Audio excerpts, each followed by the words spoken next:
Welcome. Gay marriage. Pope representatives calls for Catholic alliance with Muslim and Jewish groups.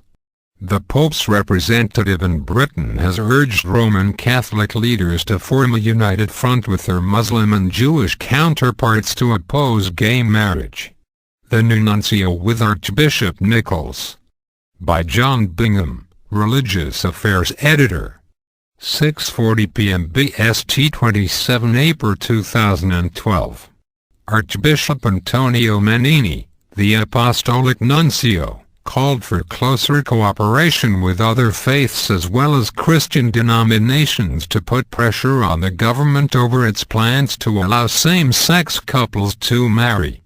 In an address to Catholic bishops from England and Wales, he echoed the recent comments of Pope Benedict, who said the Church faced powerful political and cultural currents in favor of redefining marriage. His comments come after a series of high-level interventions by some Muslim and Jewish leaders last month after the Equalities Minister, Lynn Featherstone, launched a national consultation on how same-sex marriage might be introduced. Last month the Muslim Council of Britain voiced opposition to the plans, describing it as unnecessary and unhelpful. But, as the Islamic faith in Britain does not have the same hierarchical structures as Christian churches, much of the Muslim opposition has been voiced through local alliances. In Scotland, the Council of Glasgow Imams recently agreed a joint resolution describing same-sex marriage as an attack on their faith and fundamental beliefs. Opinion in the Jewish community has been more sharply divided. The liberal and reform synagogues have given their support to same-sex marriage, but rabbis within the main United Synagogues have expressed opposition. The chief rabbi, Lord Sachs, who is retiring, has so far resisted pressure to voice opposition to the proposal.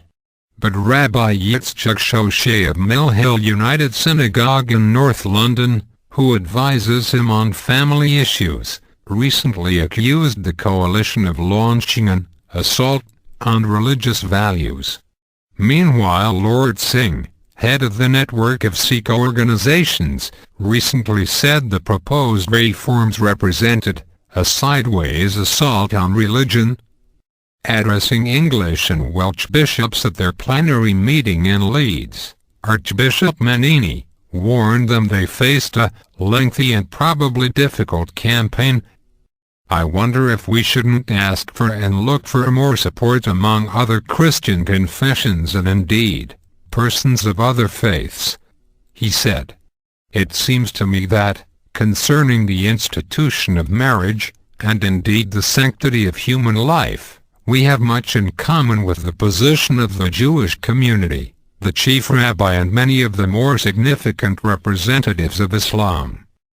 Speaking in London yesterday, the second most senior active Catholic cleric in England and Wales, Archbishop Peter Smith, of Southwark, said there had been no formal contact with Jewish groups to form a united front on the subject of marriage.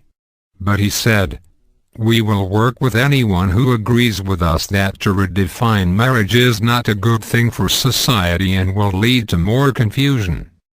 He criticized the government's plans as dangerous and lacking in the usual consultation processes required for major legislation. "It has not been thought through," he said. "It is a very dangerous way to go forward in terms of legislation on such a vital topic."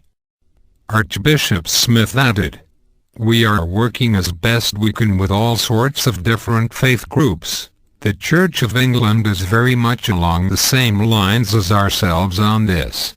I went to see Theresa May back in February and the Church of England was well represented."